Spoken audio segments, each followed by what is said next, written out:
Welcome to the exciting universe of music theory. Are you ready to learn? Then let's begin.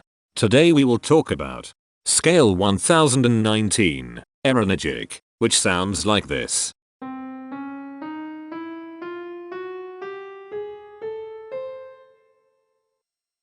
This scale has 9 tones, which means it is called an enneatonic scale. This is a bracelet notation diagram of scale 1019. The shaded circles represent tones that appear in the scale, and they are read clockwise, starting at the top.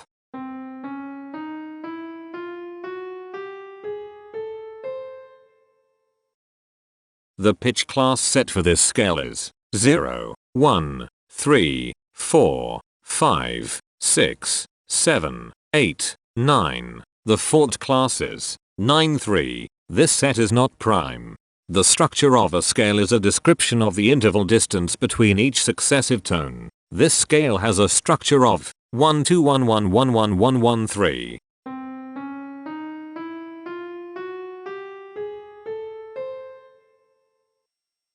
The binary representation of this scale is determined by mapping tones of the scale to binary digits. Each binary digit represents a power of 2.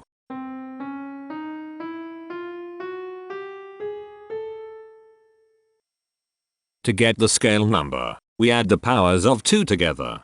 The powers of 2 that are present in the scale, all added together, equals 1019. That is why the scale number, in decimal, is 1019. The scale number not only enumerates the scale with a unique index, but it also literally describes the tonal content of the scale. Represented as a binary number in base 2, the scale number is 001111111011. Here are the common triads present in this scale. The diagram in the center is a graph of parsimonious voice leading between triads. There are 5 major triads. There are 5 minor triads. There are 2 augmented triads. There are 5 diminished triads. Here is a Hamiltonian path of parsimonious voice leading that uses all the triads.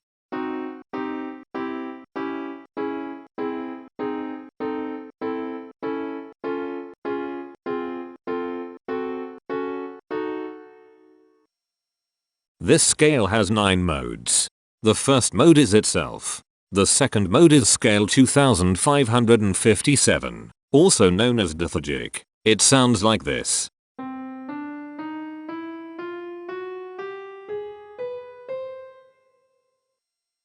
The third mode is scale 1663, also known as Aeranygic. It sounds like this.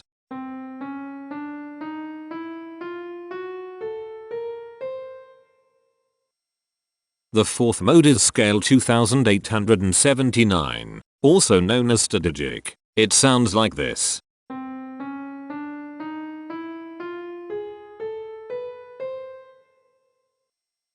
The fifth mode is scale 3487, also known as Aeranygic. It sounds like this.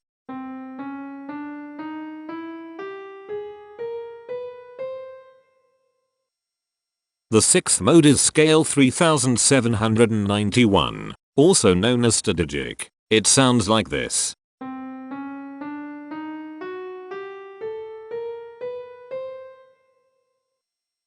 The seventh mode is scale 3943, also known as Aeranygic. It sounds like this.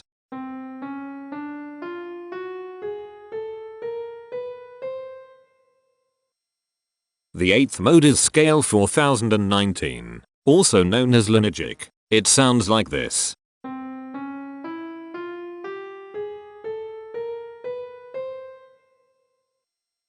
The ninth and last mode is scale 4057, also known as Aeranygic. It sounds like this.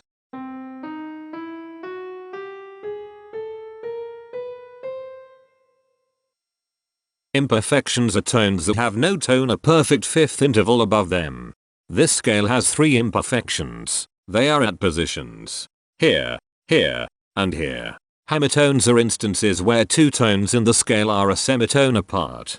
This scale has 7 hemitones. They are at positions here, here, here, here, here, here, and here. Cohemitones are instances where two hemitones are beside each other.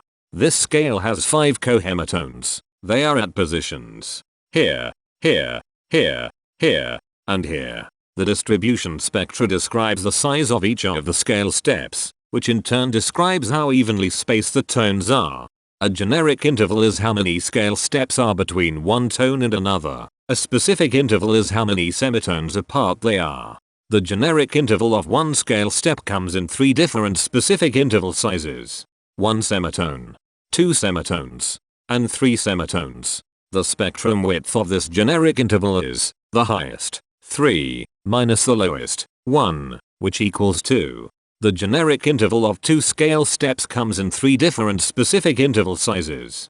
2 semitones, 3 semitones, and 4 semitones. The spectrum width of this generic interval is 2. The generic interval of 3 scale steps comes in 4 different specific interval sizes. 3 semitones, 4 semitones, 5 semitones, and 6 semitones. The spectrum width of this generic interval is 3. The generic interval of 4 scale steps comes in 4 different specific interval sizes. 4 semitones, 5 semitones, 6 semitones, and 7 semitones. The spectrum width of this generic interval is 3. The generic interval of 5 scale steps comes in 4 different specific interval sizes. 5 semitones, 6 semitones, 7 semitones, and 8 semitones. The spectrum width of this generic interval is 3. The generic interval of 6 scale steps comes in 4 different specific interval sizes. 6 semitones, 7 semitones, 8 semitones, and 9 semitones. The spectrum width of this generic interval is 3. The generic interval of 7 scale steps comes in 3 different specific interval sizes. 8 semitones, 9 semitones, and 10 semitones. The spectrum width of this generic interval is 2. And finally, the generic interval of 8 scale steps comes in 3 different specific interval sizes. 9 semitones, 10 semitones, and 11 semitones. The spectrum width of this generic interval is 2. The spectrum variation is the sum of all the widths, divided by the number of tones. The spectrum variation of this scale is 2.222. Since the variation is greater than 0, this indicates that the scale is not perfectly even. The highest spectrum width is 3. Since this is greater than 1, we know that this scale is not maximally even. If every spectrum has exactly 2 specific intervals, we call that the Myhill property. This scale does not have the Myhill property. Since the generic interval ranges overlap, this scale is an improper scale. The interval vector of a scale is a description of what intervals exist between its tones.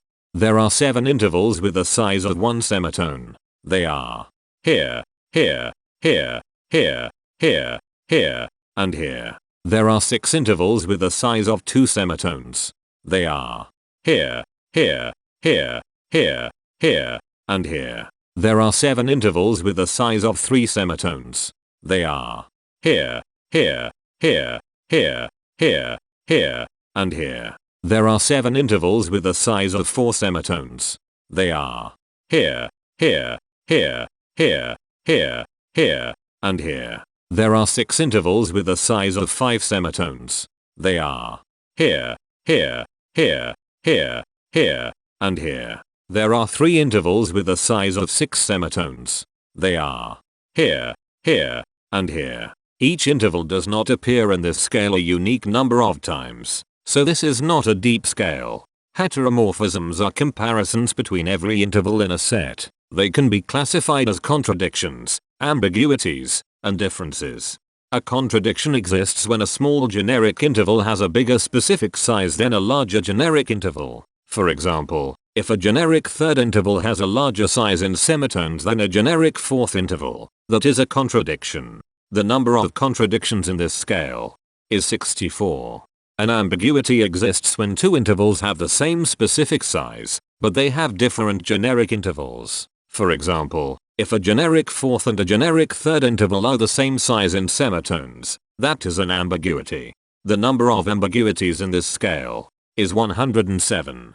A difference exists when two intervals have the same generic size, but different specific sizes. For example, a major third and a minor third both have the same generic size, but they have different sizes when measured in semitones. The number of differences in this scale is 194. The coherence quotient measures the proportion of ambiguities and contradictions among a set's intervals. A scale with a higher coherence quotient is a good candidate for musical usefulness.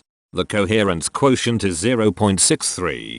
The sameness quotient measures the proportion of heteromorphic differences among a set's intervals. A scale with a higher sameness has fewer differences, so it is also a good candidate for musical usefulness. The sameness quotient is 0.326. This scale has no reflective symmetry. This scale has a different pattern of intervals ascending and descending, so it is not palindromic. This scale has no ridge tones. The balance of a scale depends whether the tones are spaced equally enough for the center of gravity to be in the center of the scale.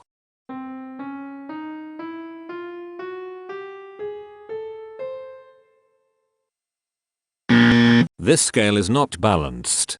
The inverse of a scale is a mirror image. It is what you get when the sequence of intervals is reversed. The inverse of this scale is scale 3065, also known as Aeranygic. This scale is chiral. It cannot transform into its inverse by rotational transformation. This scale has no rotational symmetry.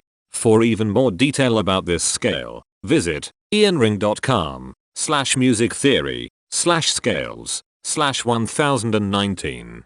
If you found this video informative, please consider supporting this channel by becoming a patron. Of course, not everyone has the means to support a project like this one financially, and that's okay. But if you are able to spare just $1 a month, your help is deeply appreciated. It will not only allow others to continue enjoying this series for free, but will also go toward improving the quality and quantity of music theory resources we can provide. Go to patreon.com/musictheory and join others like yourselves who totally geek out on all this nerdy stuff. Thank you to these Patreon patrons.